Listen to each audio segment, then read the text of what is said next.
राकेश शर्मा जी, पिछले एक महीने में 6 आतंकी हमले जम्मू कश्मीर में और खासतौर से जम्मू संभाग की अगर हम बात करें, और कठुआ में यह दूसरा बड़ा आतंकी हमला है।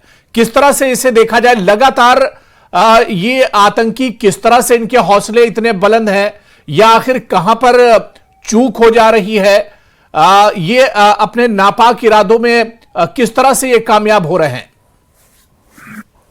देखिए, सबसे पहले तो मैं कुछ कहने से पहले जो हमारे शहीद हुए हैं जांबाज, उनको मैं श्रद्धांजलि देता हुआ और उनकी संवेदना प्रकट करता हूं उनके परिवारजनों के साथ में। कहने की सिर्फ बात नहीं है, मैं ये कहना चाहता हूं कि उनका बलिदान व्यर्थ नहीं जाएगा। हम बदला लेंगे, हम लेते आए हैं और लेते रहेंगे। जो कल का जो कठुआ का इंसिडेंट हुआ था बनी मछेड़ी के इलाके के बीच में, और उससे पहले जो 1-2 महीने से यहाँ चल रहा है, ये बहुत चिंताजनक है। मैं इस बात का पुष्टि करता हूं। लेकिन मैं ये कहना चाहूंगा कि इन चीजों के ऊपर में जब भी कोई ऐसी चीज होती है तो देश को इकट्ठा होना होता है। कोई इसमें पॉलिटिक्स नहीं, कोई पॉलिटिकिंग नहीं होनी चाहिए। बिल्कुल। लेकिन मैं इतना कह देना चाहता हूं कि अगली बात करने से पहले कि आर्टिकल 370 के बाद में यहां पर ओवरऑल जो है शांति ज्यादा बहाल हुई है, इंसिडेंट्स कम हुए हैं, पत्थरबाज कम हुए हैं, और जो बड़े बड़े इंसिडेंट होते थे वो सब कम हुए यहां पर। तो इसलिए मैं ये कहूंगा कि ये सारी जो चीजें हो रही हैं, ये पाकिस्तान का जो एक कश्मीर, उसके लिए एक जिहाद है।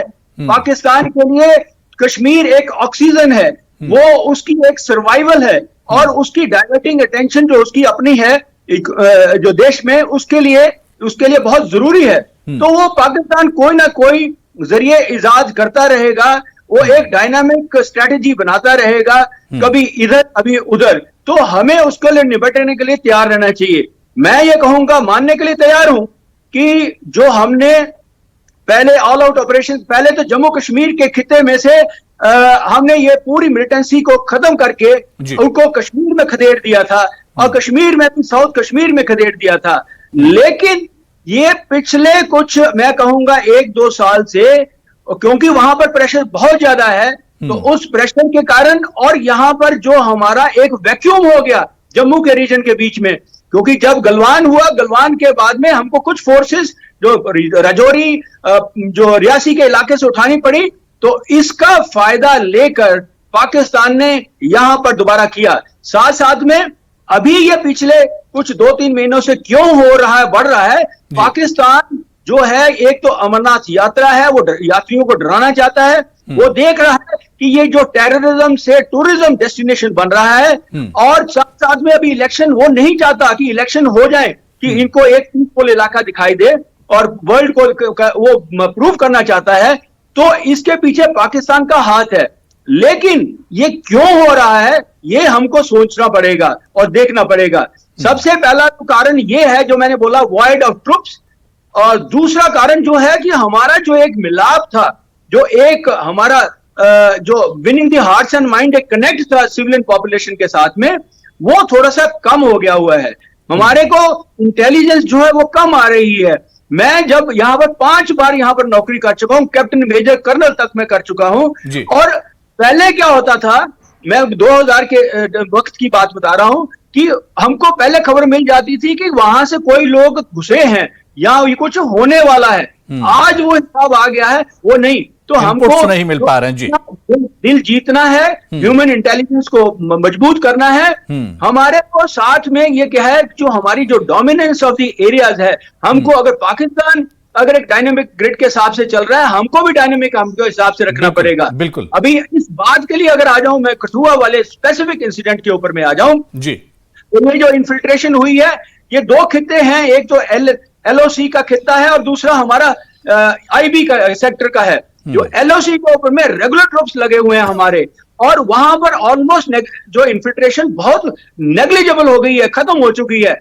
IB के ऊपर में हमारी पैरामिलिट्री फोर्सेस लगी हुई हैं, और ये वाला जो इलाका है, आपने देखा है जम्मू सांबा कठुआ तक का, यहाँ पर नदी नाले हैं जो बॉर्डर के साथ साथ में चलते हैं। यहां से पहले भी इन्फिल्ट्रेशन होती थी। मैं पहले भी कह चुका हूं कि मैं जब ब्रिगेडियर था, मैं पठानकोट में था, बनी मच्छेड़ी जहां पर ये इंसिडेंट हुआ है, वहां पर हमारी एक कंपनी हुआ करती थी और हमने काफी मिलिटेंट वहां मारे हैं। तो आज अगर ये मैं कहूंगा ये दोबारा से कोशिश की जा रही है कि इस इलाके को भी अभी दोबारा से एक्टिवेट किया जाए, और इन्फिल्ट्रेशन जो होती है, मैं ज्यादातर सोचता हूं चाहे वो सुरंगों से करते हैं, चाहे वाटरवे से करते हैं, हमारा जो जम्मू कश्मीर और पंजाब का जो बॉर्डर है वहां पर से हमको इन्फिल्ट्रेशन को चेक करना पड़ेगा। वो यहां से होके हिंटरलैंड में आते हैं और आके ये बनी मछेड़ी से, मेरे ख्याल में ये शॉर्टेस्ट रूट है हमारे साउथ कश्मीर के लिए जहां पर आज मिलिटेंसी है।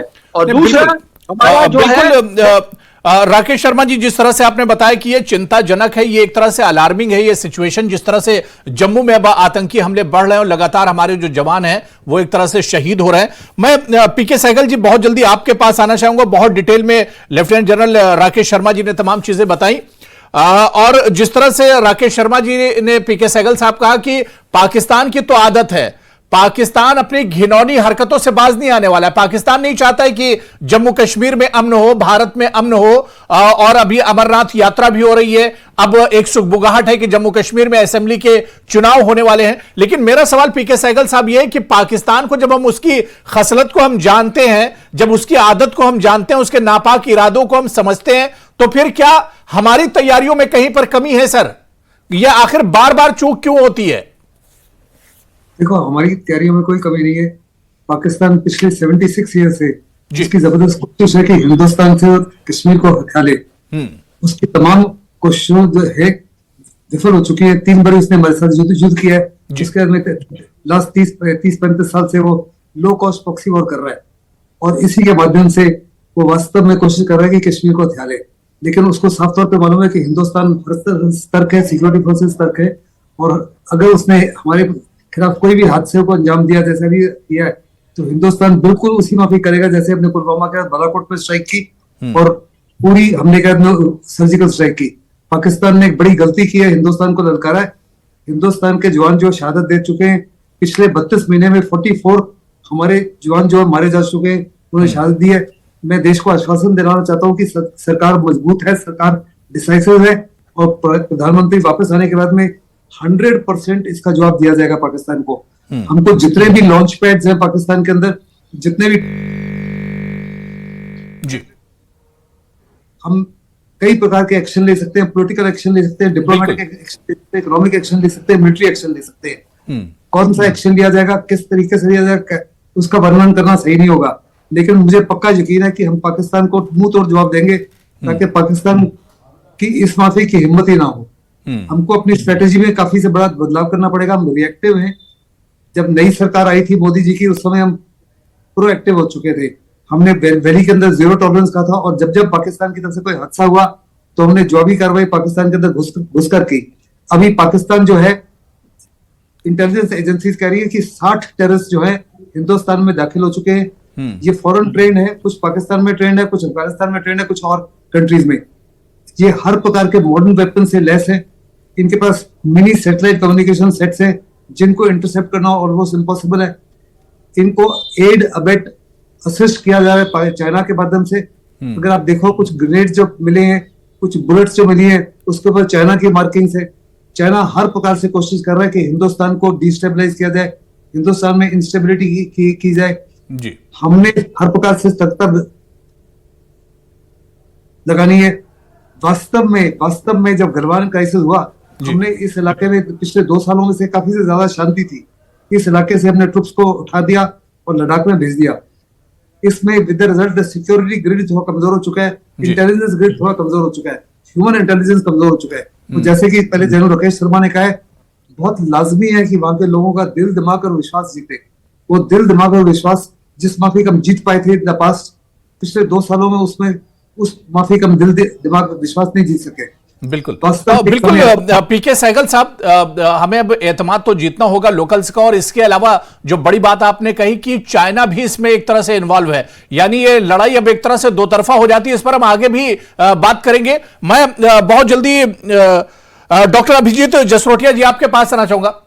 जिस तरह से यहां पर पीके सहगल जी ने और जनरल राकेश शर्मा जी ने कहा कि हम मुंहतोड़ जवाब देंगे पाकिस्तान को, लेकिन सवाल यह उठता है कि क्या सिर्फ दावे ही हम करते रहेंगे, जवाब कब देंगे? पीके सहगल साहब ने कहा कि 44 हमारे जवान शहीद हो चुके हैं, हमारे जवानों की क्या कुर्बानी ऐसे ही चली जाएगी? डॉक्टर अभिजीत जसरोटिया जी। देखिए अबू हुरैरा साहब, सबसे पहले तो जो हमारे 5 जवानों ने जिन्होंने हमारे लिए अपने प्राणों की आहुति दे दी इस देश के लिए, सबसे पहले उनको मैं श्रद्धांजलि अर्पित करना चाहता हूं। और केवल लफ्ज ही हैं जो मैं उनको अपने यहाँ से दे सकता हूं, क्योंकि जो दुखों का कहर उनके परिवार पे टूट के पड़ा होगा आज, वो मैं फील ही कर सकता हूं उन चीजों को। लेकिन एक चीज है कि पूरा 140 करोड़ का हिंदुस्तान का हर एक शख्स आज उनके परिवारों के साथ खड़ा है और उनकी शहादत को कभी भूला नहीं जाएगा। अब मैं आता हूं जो खासकर इस अटैक की अगर मैं बात करूं, क्योंकि मैं मूलतः इसी इलाके से हूं, कठुआ से ही मैं आता हूं। और सबसे बड़ी बात ये जो इलाका है, खासकर अगर मैं बताऊं तो मैंने पिछले 3 साल अपने सियासी कैरियर के यहाँ पर मैंने ऑन फुट सारे का सारा इलाका जो घूमा हुआ है। ये इलाका इस तरह का दुर्गम इलाका है कि अगर आप बात करें बनी की अगर बात करते हैं तो गुड्डू फलाल से लेकर जो एक तरफ जम्मू के साथ सटा हुआ है, दूसरी तरफ अगर आप देखेंगे तो ये जाकर भंडार जो हिमाचल के साथ सटा हुआ इलाका, और ये सारे का सारा इलाका क्योंकि मैंने पैदल घूमा हुआ तो मैं आपको बताऊं कि जंगल है, दुर्गम रास्ते हैं, नाले हैं बीच में, इस तरह की हाई रोड्स हैं कि जहां पर पहुंचना नेक्स्ट टू इम्पॉसिबल है। और सबसे बड़ी बात यह है कि इस समय मौसम भी कुछ इस तरह का ही यहाँ पर है, जिसका फायदा उठाते हुए उन्होंने जो है घात लगाकर हमला किया, और जब तक वो हमारे जवान संभल पाते तब तक हमारा नुकसान हो चुका था। लेकिन सबसे बड़ी बात यह आती है कि एक ऐसा नापाक मुल्क हमारा हमसाया है जो अपने इन मंसूबों में कभी कभी कामयाब हो जाता है। और मैं बार बार आज सुबह से एक चैनल में बात कह रहा हूं कि देखें, उन्होंने तो 100 अटेम्प्ट करना है इन्फिल्ट्रेशन का, और अगर एक में भी चूक हो गई तो वो लोग पार आ जाएंगे। ये सबसे बड़ी बात आती है। लेकिन ऐसा नहीं है, हमारी चाहे फौज के जवान हैं, हमारे चाहे सिक्योरिटी फोर्सेस बाकी हैं, बेल्ट फोर्सेस है, या पुलिस है, बड़ी मुस्तैदी से अपने प्राणों की आहुति देकर भी हमारी रक्षा करती हैं। लेकिन सबसे बड़ी बात जो आती है, जो दायित्व बनता है खासकर यही बात है। देखिए अभिजीत जसरोटिया जी, बार बार यही बातें कही जाती हैं। जब हमारे जवानों की शहादत होती है तब यही कहा जाता है कि बदला लिया जाएगा, छोड़ेंगे नहीं, सख्त कार्रवाई करेंगे। लेकिन कब होगा? आज देश बदला मांग रहा है जसरोटिया जी। आपने देखा कि जम्मू से लेकर श्रीनगर तक और इसके अलावा देश के अलग अलग हिस्सों में आज लोग सड़कों पर उतरे हैं। आज लोग मांग कर रहे हैं कि इन जवानों की जो शहादत हुई है इसका बदला कब लिया जाएगा जसरोटिया जी? अबू हुरैरा जी, आपका दुख भी मैं समझ सकता हूं, और आप भी उतने ही गमगीन हैं जितना मैं आज गमगीन हूं। लेकिन एक बात याद रखिएगा, सबसे बड़ी बात आती है कि समय बदल चुका है। वो टाइम चला गया जब हमारे वीर जवानों के अगर शीश भी पाकिस्तान काटकर चला जाता था तो यहाँ पर हमारे फौजियों के हाथ पीछे बांध दिया करते थे। आज फौज को पूरी तरह से छूट है, और आपको पता होगा उड़ी और बालाकोट सर्जिकल स्ट्राइक में घर पे घुसकर उनको मारा गया था। इसका भी बदला लिया जाएगा, छोड़ा इनको नहीं जाएगा। आप ये ना सोचिए कि किसी तरह की भी कोई इसमें कैजुअल अप्रोच होगी, हमें भी उतना ही दुख है। और सबसे बड़ी बात है कि सभी के सभी लोगों को आज एक साथ होकर इनके खिलाफ लड़ना है। यहाँ पर ये नहीं है कि आपस में ही अगर आप यहाँ पर अगर आज बात करें, सबसे बड़ी बात दिक्कत यही आती है कि आज भी अगर आप देख लीजिए जितने यहाँ के प्रमुख नेता उनके ट्विटर अकाउंट चेक करके देख लीजिएगा, किसी एक ने भी पाकिस्तान का नाम लिया होगा। पता नहीं क्यों इनके डॉक्टर फारूक अब्दुल्ला ने नाम लिया है, डॉक्टर फारूक अब्दुल्ला ने नाम लिया है। महबूबा मुफ्ती जी की तरफ से सख्त, महबूबा मुफ्ती साहिबा की तरफ से सख्त बयान आया है। मैं पाकिस्तान का नाम लेने की बात कर रहा हूं, क्योंकि यहाँ पर दिक्कत यह है कि पिछले दिनों जब अनंतनाग में एक अटैक हुआ था तो तब यही जिन लीडर का आप नाम ले रहे थे, इन्हीं लीडर साहिबान ने तो क्लीन चिट देने की बात कर दी थी और अपनी एजेंसीज को कटघरे में लाकर खड़ा कर दिया था। तो इनके दोहरे मापदंड की राजनीति में पिछले 20-22 साल से देख रहा हूं। लेकिन सबसे बड़ी बात आती है कि जो यहां तक रही बात भारतीय जनता पार्टी की, हमारी सरकार की, सरकार इन्हें जरूर सबक सिखाएगी। और एक बात याद रखिएगा कि ये हिंदुस्तान की वरिंदर सिंह सोनू जी फिर देखिए जसरोटिया जी फिर आज चर्चा में बैठे हैं, और बीजेपी के प्रवक्ता इससे पहले भी आते रहे हैं। सरकार बीजेपी की है और फिर यही कहा जा रहा है कि सबक सिखाया जाएगा, सख्त कदम उठाए जाएंगे। वरिंदर सिंह सोनू जी, देखिए अबू हुरैरा साहब, सबसे पहले तो जो 5 जवान हमारे इस देश के लिए शहीद हो गए, जिन्होंने वीर गति को प्राप्त किया, मैं उनकी शहादत को कोट एंड कोट प्रणाम करता हूं, नमन करता हूं। और दूसरा, मैं आज उनके परिवार की तरफ, उनके परिवार वालों के साथ आज दुख की घड़ी में शरीक हूं, संवेदना प्रकट करता हूं कि भगवान उनको ये इतना बड़ा सदमा सहन करने की सद्बुद्धि बख्शे। और दूसरा, मेरी परमात्मा से ये भी गुजारिश है, मेरी परमात्मा से प्रार्थना है कि जो हमारे वीर जवान घायल हैं अभी, वो शीघ्र ही स्वस्थ होकर अपने घरों को जाएं, अपनी फैमिली के साथ बैठें। अबू हुरैरा साहब, मैं पिछले 1.5 साल से पता नहीं कितनी कैसी डिबेटें हम कर चुके हैं, बिल्कुल, खासतौर जब जम्मू के इलाके में ये मिलिटेंसी अटैक है, भी कितने और वीर जवान जो हैं वो शहादत का जाम पिएंगे। कितनी माएं अपने बच्चे इस देश के लिए निछावर करेंगी और कितनी बहनों के सुहाग जो है वो उजड़ेंगे। आज इसको चिंता करने की जरूरत है, आज उसके ऊपर सोचने की। छोड़ दीजिए पॉलिटिक्स, अभी मेरे भाई हैं अभी जसरोटिया साहब अभी भी पॉलिटिक्स कर रहे थे। छोड़ दीजिए सियासत को छोड़ दीजिए। मैं एक हिंदुस्तानी होने के नाते भी आज हमारा भी मन दुखी है। कल से जब से ये खबर हमने पढ़ी है, हमारे भी रिश्तेदार हैं, छोटे भाई हैं, बच्चे हैं जो फौज में हैं। लेकिन मैं ये पूछना चाहता हूं कि आज हम बताइए, आज हम खड़े कहां पर हैं। मैं अभी दोनों जनरल साहबान को सुन रहा था, एक बात उन्होंने कॉमन निकल कर बाहर आई भी शायद जो हम हमारा रिसोर्स था शायद हम उसको गवा चुके हैं। आज आतंकवाद के खिलाफ सब पॉलिटिकल पार्टियां इकट्ठी हैं। देखिए आतंकवाद एक नसूर है। आप मुझे बताइए कि अब तो आतंकवाद जम्मू सूबे में पनप गया। जितनी बड़ी मेहनत गवर्नमेंट ऑफ इंडिया ने या बाकी सरकारों ने, जो पहले भी यहां सरकारें थी, उन्होंने कश्मीर पर की, तो जम्मू कश्मीर पर की, तो मैं समझता हूं सारी विफल हो चुकी है। आज मिलिटेंसी जम्मू में पनप चुकी है और ये आज की नहीं पनपी है, पिछले 1.5 साल से। 1 जनवरी 2023 डांगरी से काम जो शुरू है, रजौरी पुंछ से, आज पूरे सूबा जम्मू में आ चुका है। और जो पीसफुल इलाका था, आज वहां पर अगर मिलिटेंसी है तो सरकार सवाल तो पूछे, सरकार से सवाल तो पूछे जाएंगे। और दूसरी बात यह है कि मिलिटेंसी के खिलाफ हर एक पॉलिटिकल पार्टी आपके साथ है। देश हमारा है, हम सब पहले भारतीय हैं, उसके बाद पॉलिटिकल पार्टियां आती हैं। देश अब सबके साथ है। और जहां तक मैं समझता हूं कि आज आप एक घिसा पुराना बयान देके कैसे सिलसिला चलेगा। देखिए फौज पहले भी लड़ती थी, आज भी लड़ रही है, आगे भी लड़ेगी। अगर सर्जिकल स्ट्राइक की तो पहले भी फौज ने की थी, आज भी फौज करेगी, आगे भी फौज करेगी। ये मैं नहीं कह रहा, उस वक्त के आर्मी चीफ साहब ने, जो आर्मी चीफ थे, उन्होंने कहा था हम पहले भी सर्जिकल स्ट्राइक करते थे, आज भी कहते जरूरत पड़ेगी, फौज अपने हिसाब से काम करती है। लेकिन मैं ये कहना चाहता हूं कि जो बात जनरल साहबान ने दोनों ने कही भी, ये चीजें तो सरकार ने तय करनी है ना। मैं ये कहना चाहता हूं भी, मैं गवर्नमेंट ऑफ इंडिया से और भारतीय जनता पार्टी से खास तौर से कहना चाहता हूं भी, आइए रल मिलकर इस मसले पे बात करें। कहां चूक रह गई है? क्या हम जो लोकल सपोर्ट थी गवर्नमेंट ऑफ इंडिया के साथ जो लोगों की, उसमें कहीं चूक है? क्या हमारी किसी पॉलिसी को ठीक करने की जरूरत है? आज इस बात को आपको समझना पड़ेगा। इस पर जवाब चाहिए। कमी कहां पर है? और दूसरी, हाँ, मैं बताता हूँ कमी कहां पर है। कमी यहाँ पर इस तरह की है कि आप समझिए, जो मैंने पहले भी इशारा किया था जिसको, कमी यहाँ पर इस तरह की है कि जब हमारी सिक्योरिटी फोर्सेस अभी देख लीजिए आप, अभी भी ये मिलिटेंट बोल रहे हैं कौन सी जिहाद की लड़ाई इन्होंने शुरू करवाई है, वो उन्हीं को पता होगा। पाकिस्तान के भाड़े के टट्टू हैं, टेररिस्ट हैं, जब मिलते हैं आप इसी में रहना, मिलिटेंट और टेररिस्ट में आप जवाब दो, जो आज जनता का विषय है। मिलिटेंटों में आप मुझे बताओ ना, करना क्या चाहते हो? मिलिटेंट और टेररिस्ट में रहना भाई, आप लोगों की वजह से जम्मू में आप लोगों को जवाब देना है, जवाब दो देश को। जवाब दे रहा हूं। आप सियासत करते हो आज के दिन पे भी, शर्म आनी चाहिए आपको। चाहते हो आप क्या सियासत करना चाहते हो? शर्म उनके लीडर को आनी चाहिए जो आज भी पाकिस्तान का राग लाते हैं। शर्म आपको आनी चाहिए। आज भी शर्म आपने उनको आनी चाहिए जो आज भी आप ट्विटरों पर बैठे हो। आज जो देश आपसे सवाल पूछ रहा है, उसके बाद जाके आप टेररिस्टों के घर में पहले पहुंचते हो, अपने शहीदों के घर में नहीं पूछते। शर्म आपको आनी चाहिए, शर्म उनको आनी चाहिए जो अबू दुर्दाना जैसे टेररिस्टों के बराती बने हुए थे, जो अबू दुर्दाना के टेररिस्टों के बराती थी। शर्म उनको आनी चाहिए सबसे पहले।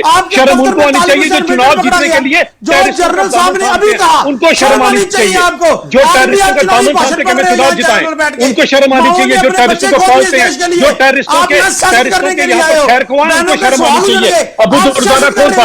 अबू दुर्दाना, आप मुझे बताइए, शर्म आपको आनी चाहिए? आपकी सियासत शुरू हो रही है। किसने अबू दुर्दाना की शादी जबरन पुलवामा की बच्ची करवाई थी? आप ही के नेता ने कराई थी। भूल गए नेता को जो अबू दुर्दाना टेररिस्ट की शादी करवा रहा था पुलवामा की बच्ची के साथ? उसको भूल गए आप? भूल गए जिसके अंदर गए थे आप, उसकी बारात के अंदर गए थे सारे के सारे, जाकर 24 घंटे जाकर आप चलिए ठीक है। देखिए ये मुद्दा सियासत का नहीं है, मुद्दा बिल्कुल सियासत का नहीं है। दहशतगर्दी के खिलाफ हम सबको मिलकर खड़ा होना होगा। बिल्कुल जसोटिया जी, वीरेंद्र सिंह सोनू जी, नहीं देखिए ये मुद्दा दरअसल सियासत का ही नहीं है। इस पर पहले बहुत सियासत हो चुकी है। अब मिलकर सोचना होगा कि हम किस तरह से मिलकर आतंकवाद का खात्मा करें। अब ये एक नासूर बनता जा रहा है। ठीक है, मैं जसोटिया जी, मैंने समय दे दिया। वीरेंद्र जी, मैंने समय दे दिया। ठीक है, मैंने दोनों लोगों को समय दे दिया। ठीक है, मैं राकेश शर्मा जी, लेफ्टिनेंट जनरल राकेश शर्मा जी, आपके पास आना चाहूंगा। राकेश शर्मा जी, आज जिस तरह से हम देख रहे हैं कि इस तरह के जब भी मामले होते हैं तो इस पर सियासत होती है, लेकिन सियासत से ऊपर उठकर सोचने की जरूरत है। और आज देश को और हमारी सरकार को यह सोचना होगा, जिस तरह से पीके सहगल साहब ने कहा कि इस आतंकी हमले में जो हथियार इस्तेमाल हुए वो चाइना के हैं, यानी दुश्मन एक नहीं दुश्मन दो है और दो तरफा मुकाबले की जरूरत है। राकेश शर्मा जी, हाँ, देखिए, जो JNK है एक बहुत ही स्ट्रेटेजिकली लोकेटेड स्टेट है जी। जिसको 3 प्रकार के खतरे हैं, पाकिस्तान, चाइना और इंटरनल सिक्योरिटी सिचुएशन। तो ये एक बहुत ही स्पेशल डिस्पेंसेशन है जिसमें कि एक बहुत डेलिकेट सिचुएशन है। हमको जो स्ट्रेटजी बनानी चाहिए वो एक ऐसी कॉम्प्रिहेंसिव स्ट्रेटजी बनानी चाहिए, जैसे कि जनरल सहगल ने भी बोला है कि ये पॉलिटिको डिप्लोमेटिक मिलिट्री स्ट्रेटजी होनी चाहिए, सिर्फ मिलिट्री से नहीं होगा। और किसी ने शायद ये भी सवाल पूछा कि हम कर क्या रहे हैं, हम जवाब क्यों नहीं दे रहे। मेरे ख्याल में कई चीजें डिस्क्लोज करने की जरूरत नहीं है। अगर आप देखिए पाकिस्तान में क्या हो रहा है, अगर पठानकोट का जो मास्टरमाइंड था उसको कोई लाहौर के पास में गोली मार दी जा रही है, या जो पहले वाले दूसरे थे उनको आस्ता आस्ता मारा जा रहा है, तो क्या गवर्नमेंट सोच रही नहीं है? हम नहीं कह रहे हैं कि हम मरवा रहे हैं, लेकिन वो पाकिस्तान कह रहा है कि हम मरवा रहे हैं, तो कुछ ना कुछ तो हो रहा है। और दूसरी बात यही जो सवाल किया गया था कि हम इसका क्या रिस्पॉन्स है हमारा। अरे रिस्पॉन्स जो होता है वो एकदम स्पॉन्टेनियस नहीं होता, ये सारा प्लान करके किया जाता है और प्लानिंग के लिए टाइम लगता है, उसका रिस्पॉन्स दिया जाए। आपने देखा कि हमने उरी का भी जवाब दिया, हमने पुलवामा का भी जवाब दिया, इसका भी जवाब दिया जाएगा। मेरे पास एक स्ट्रेटेजी है, मैं जिनको आपको छोटी सी बोलना चाहता हूं। सबसे पहला जो स्ट्रेटेजी का है कि ये हम आज एक रिएक्टिव मोड के ऊपर में है। पाकिस्तान चलाता है, हम रिएक्ट करते हैं, हमें प्रोएक्टिव स्ट्रेटेजी पे आना पड़ेगा। वो स्ट्रेटेजी क्या है? वो पहला ये है, don't let them infiltrate. Pakistan के लोगों को इन्फिल्ट्रेट करने ही नहीं देना है। वो कब होगा? वो तब हो सकता है कि hit them at the launch pads. और आप देखिए कि ये हमें करना जरूरी है। जरूरी नहीं है हर बार के आके लड़ाई लड़नी है या कुछ करनी है। हमारे पास ड्रोन्स हैं, जब हमारे पास में एडिक्वेट इंटेलिजेंस आ जाएगी, प्रूफ आ जाएगा, एविडेंस आ जाएगा, हमारे ड्रोन जाके उनके लॉन्च पैड, उससे पहले कि वो इन्फिल्ट्रेट करें, हमको हिट करना चाहिए, डरना नहीं चाहिए कुछ भी। और इसके लिए हमने अगर पहले बड़े बड़े लिए बहुत अच्छी बात राकेश शर्मा जी बड़ी अच्छी बात कही। मैं पीके सहगल साहब इसी बात को आगे बढ़ाऊंगा कि दुश्मन हमारे बारे में सोचे उससे पहले ही हमको दुश्मन पर अटैक कर देना है, उनके लॉन्च पैड को खत्म कर देना है, उनकी जो मंसूबाबंदी, उनकी जो पॉलिसी है, उनसे पहले, इससे पहले कि दुश्मन कदम उठाए, हमें कदम उठाने की अब जरूरत है। ये एक और चीज मैं बोलना चाहूंगा जी कि इसलिए वी नीड इंटेलिजेंस, जो मैंने पहले भी बोला था, क्योंकि वो intelligence, external intelligence, internal intelligence दोनों हमको चाहिए। उसके लिए हमको ड्रोन, सर्वेलेंस, पेट्रोलिंग, हर नाइट विजन डिवाइसेस, हर चीजों को लगाना पड़ेगा ताकि हमें इंटेलिजेंस मिले, हम उनको इन्फिल्ट्रेट ना होने दें। बिल्कुल पूरी तरह से जदीद हालात से हमें एक तरह से तैयार रहना होगा, हर तरह से। पीके सहगल जी देखो, आज के माहौल में हिंदुस्तान के हर प्रकार के हथियार है जिसके माध्यम से हम बिना बॉर्डर क्रॉस किए, बिना एयरफोर्स को भेजे, बिना आर्मी को भेजे, हम उनके तमाम लॉन्च पैड्स और टेररिस्ट ट्रेनिंग कैंप्स को बर्बाद कर सकते हैं। बिल्कुल। इससे political decision, I am very certain, वो डिसीजन ली जाएगी और उसके ऊपर ज्यादा वर्णन नहीं किया जाएगा कि क्या टेक्टिक इस्तेमाल किया जाएगा, क्या एयरफोर्स को इस्तेमाल किया जाएगा, क्या मिसाइल्स को इस्तेमाल किया जाएगा, क्या हम पाकिस्तानियों को इस्तेमाल कर सकते हैं। पाकिस्तान के अंदर जो 4 प्रोविंसेस हैं, सारी की सारी प्रोविंसेस पंजाब के खिलाफ है, तो सारे के सारे कह रहे हैं आपके इतने बड़े पैमाने पर फॉरेन एक्सचेंज रिजर्व्स है, कुछ पैसा हमको दीजिए, हम आपके बिहाफ पे डर्टी काम कर देंगे। ये जो पाकिस्तान के अंदर 23 टेररिस्ट मारे जा चुके हैं, उनके आकाश मारे जा चुके हैं जी, ये पाकिस्तान खुद ही कर रहा है, हिंदुस्तानी इसमें इन्वॉल्व नहीं है।